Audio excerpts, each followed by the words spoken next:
Assalamualaikum warahmatullahi wabarakatuh. Sampurasun.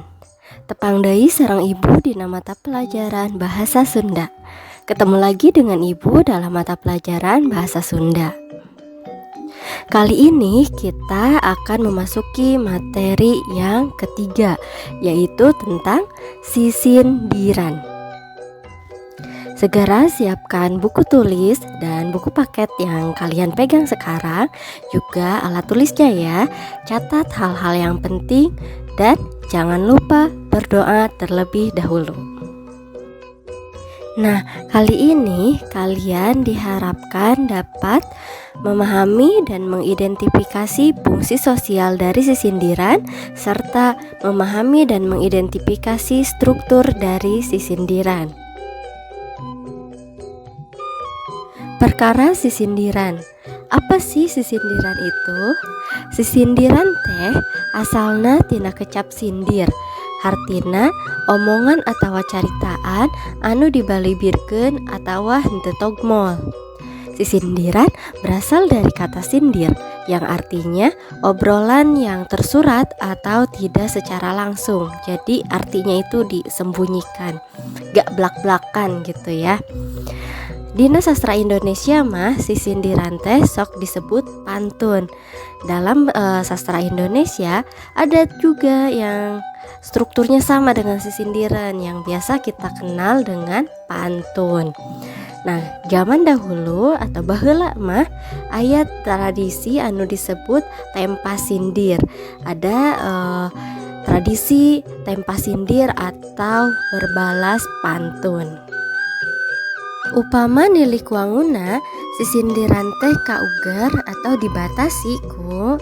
Nah, berdasarkan bentuknya sisindiran itu harus memenuhi beberapa aturan. Di sini antara lain ada 3 aturan. Yang pertama, purwakanti, sasaruan kecap atau engang, kesamaan kata atau suku kata. Yang kedua, jumlah engang atau jumlah suku kata dalam setiap jajar pada lisan atau baris. Lalu yang ketiga, jumlah pada lisan dina unggal pada atau bait, jumlah baris pada setiap bait. Nah, tadi kan sudah dibahas tuh sisindiran itu apa, terus aturannya bagaimana. Sekarang ada golongan sisindiran atau jenis sisindiran. Di sini ada 3 jenis sisindiran. Jadi sisindiran itu terbagi ke dalam berapa bagian? 3. Yang pertama, paparikan, rarakitan, dan wawangsalan. Mari kita bahas satu persatu. Paparikan. Paparikan teh nyaeta wangun sisindiran, salah satu bentuk dari sisindiran yang berasal dari kata parek yang artinya deket atau dekat. Paparikan terdiri dari cangkang dan isi. Nah, paparikan itu diwangun ku cangkang jeung isi anu padeukeut sorana yang dekat suaranya sarta murwakanti pada lisanna dan menggunakan purwakanti larasukas di setiap barisnya. Jumlah pada lisan dina sapadana kudu jangkep. Jumlah baris dalam setiap baitnya harus berjumlah genap. Jadi harus terdiri dari 2 baris, 4 baris, 6 baris, 8 baris. Tetapi biasanya yang digunakan dalam setiap bait paparikan adalah 4 baris. Reakna engang dina unggal pada lisan umumna 8 engang. Nah, umumnya jumlah suku kata dalam setiap barisnya ada 8 suku kata.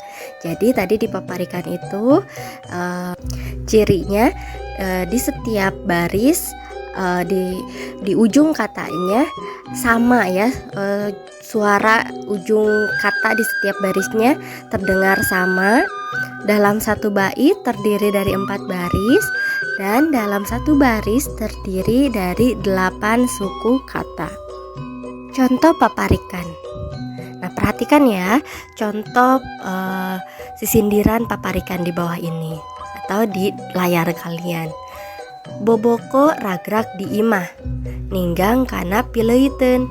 Mun bogoh montong kasemah, ari anggang sok leungiteun.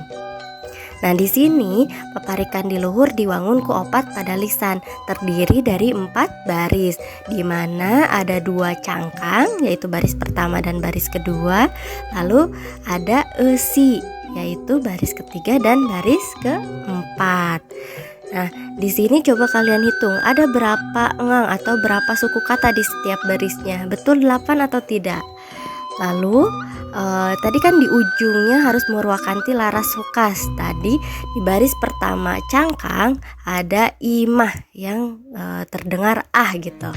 Lalu di baris pertama esi atau baris ketiga itu ada semah. Juga kan ujungnya itu sama. Lalu di baris kedua cangkang ada pileiten, ten. Lalu di baris keempat atau baris kedua esi juga ada kata lengiten yang sama terdengar ten. Nah, itu disebut purwakanti laras sukas. Dan ini adalah contoh paparikan.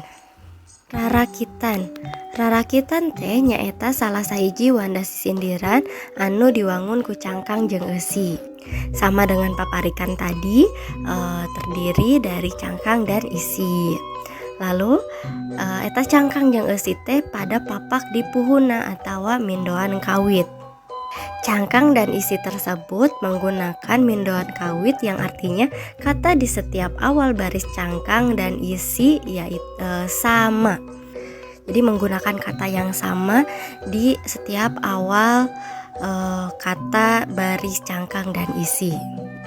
Nah, salieun ti eta antara cangkang jeung eusi teh kudu sasora sarta murwakanti engang panungtungna dina unggal pada lisan atawa laras sukas.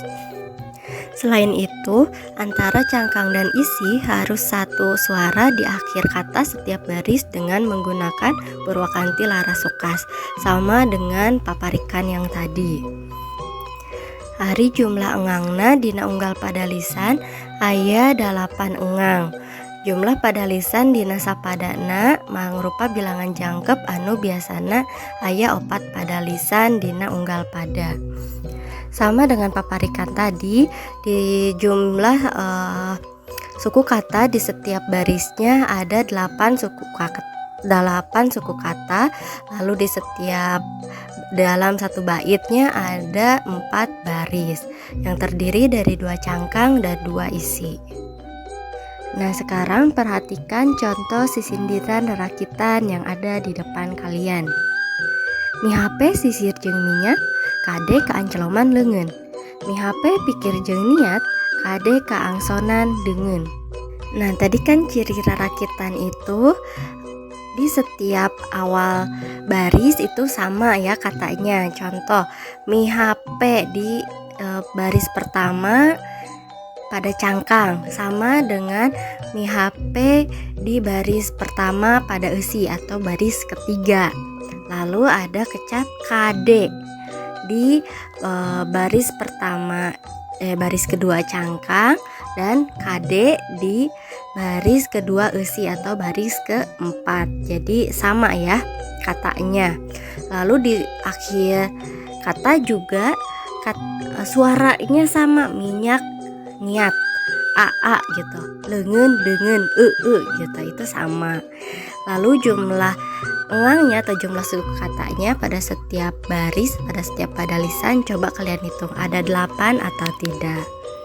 Jadi bedanya dengan paparikan, kalau paparikan itu kata awalnya tidak harus sama, tetapi di kata akhirnya suaranya harus terdengar sama.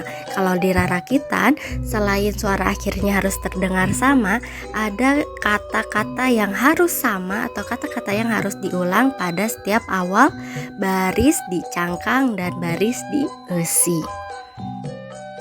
Esi, paparikan, jeung rarakitan. Jadi di sisindiran paparikan dan isi rarakitan itu ada 3 isi yang terkandung dalam sisindiran tersebut. Yang pertama, silih asih. Disebut silih asih lantaran eusina nyaritakeun perkara kanyaah atau asih tentang cinta. Yang kedua ada piwuruk. Eusina teh nyaritakeun perkara nasehat atau papatah. Jadi isinya tentang nasihat atau pepatah kehidupan. Lalu yang ketiga ada sesebret. Eusi nate banyol atawa humor. Jadi kalau isinya heureuy atau eusina tentang humor komedi disebut paparikan sesebret atau rarakitan sesebret gitu ya. Wawangsalan. Wawangsalan teh nyaeta sisindiran anu diwangun ku sindir jeung eusi. Wawangsalan merupakan sisindiran yang terbentuk oleh sindir dan isi. Dina sindir diwangun deui ku cangkang jeung wangsal. Pada sindir terdiri oleh cangkang dan wangsal.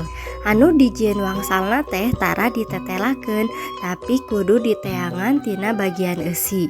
Sedangkan yang dijadikan wangsal tidak disebutkan, tetapi harus dicari dari bagian isi. Wangsal teh sok murwakanti jeung salah sahiji kecap anu aya dina bagian eusi. Wangsal biasanya murwakanti atau ada suara yang dekat dengan salah satu kata yang ada pada bagian isi. Wawangsalan diwangun ku dua padalisan. Wawangsalan terdiri dari dua baris, yaitu sapadalisan sindir atau satu baris sindir, dan sapadalisan deui atau sebaris lagi adalah isi. Jumlah engang dina unggal padalisan nyaeta 8 engang. Jumlah suku katanya ada 8 suku kata. Jadi di wawangsalan itu mudahnya mungkin tebak-tebakan ya. Jadi ada cangkang dan isi, lalu wangsalnya atau tebakannya harus kalian cari berdasarkan cangkang dan isi tadi. Nah, sekarang ada contoh wawangsalan. Belut sisit sabadarat, kapirarai siang wengi. Yang belut sisit sabadarat itu tadi cangkang ya, kapirarai siang wengi itu isi. Nah, dua baris tadi atau belut sisit sabadarat, kapirarai siang wengi itu disebut sindir. Lalu mana wangsalnya, Bu? Nah, wangsalnya itu jawabannya yaitu orai. Kenapa orai? Belut sisit sabadarat, belut yang ada di darat. Nah, kalian tahu belut kan? Hewan reptil juga, tapi yang ada di darat. Lalu kapirarai siang wengi, kapirarai. Nah, tadi kan wangsal itu adalah katanya itu atau suara katanya itu hampir terdengar sama dengan kata yang ada di bagian isi, kapirarai. Jadi jawabannya adalah orai atau ular. Lalu contoh yang kedua, jukut jangkung pipir gunung. Apa sih jukut yang rumput yang tinggi-tinggi itu? Hate abdi panas perih. Nah, wangsalna eurih. Lalu contoh yang ketiga, teu beunang di hurang sawah, teu beunang di pikamemet, simet. Jadi petunjuknya ada di bagian cangkang atau baris pertama. Jawabannya kalian cari di bagian eusi gitu, atau wangsalnya kalian cari di bagian eusi. Begitu ya anak-anak. Nah, sekian presentasi mengenai paparan materi sisindiran yang dapat Ibu sampaikan hari ini. Jangan lupa kita telah mempelajari pengertian sisindiran, aturan sisindiran, golongan atau jenis-jenis sisindiran, yaitu ada paparikan, rarakitan, wawangsalan, juga pengertian-pengertiannya dan contohnya, serta isi atau maksud dari paparikan dan rarakitan, yaitu ada 3.